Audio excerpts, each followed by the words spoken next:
हिमालय के जन्म से लाखों साल पहले जब इस धरती का नक्शा कुछ और ही था, तब जन्म हुआ एक ऐसी श्रृंखला का जिसका नाम था अरावली। या केवल पत्थर नहीं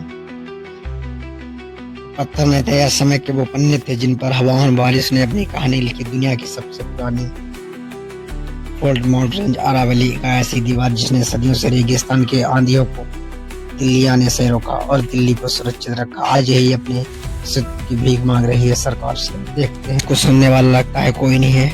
सरकार का जो निर्णय निकला है, उस निर्णय ने अरावली को झकझोर के रख दिया है। गुजरात से शुरू होकर राजस्थान के सीने को चीरती हुई हरियाणा और दिल्ली तक फैली है श्रृंखला लगभग 700 किलोमीटर लंबी एक जीवनदायी श्रृंखला है। कुछ भूविज्ञानी कहते हैं अभी यह पहाड़ हिमालय से भी ऊंचा हुआ करते थे, लेकिन करोड़ों सालों के संघर्ष, बारिश और धूप ने इन्हें घिस दिया है।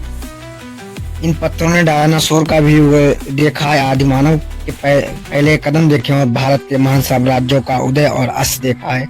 लेकिन अरावली सिर्फ बंजर नहीं, मानसून की पहली बूंद गिरते ही यह सूखी पहाड़ियां सांस लेने लगती है।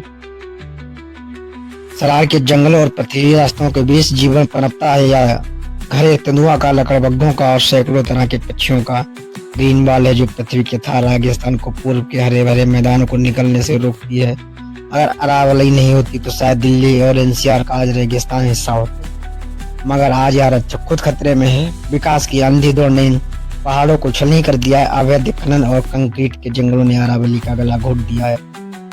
हम भूल रहे हैं कि अरावली हमारे सिर्फ एक नज़ारा नहीं बल्कि हमारे लिए पानी का एक स्रोत है। अरावली अभी भी खड़ी है, शांत, मौन और अटल। लेकिन कब तक? शायद यह सवाल हम अरावली को बचा सकते हैं या नहीं। सवाल यह है कि क्या हम खुद को बचाने के लिए अरावली को जीने देंगे, क्योंकि जब तक अरावली है तब तक हम हैं। अगर वीडियो अच्छा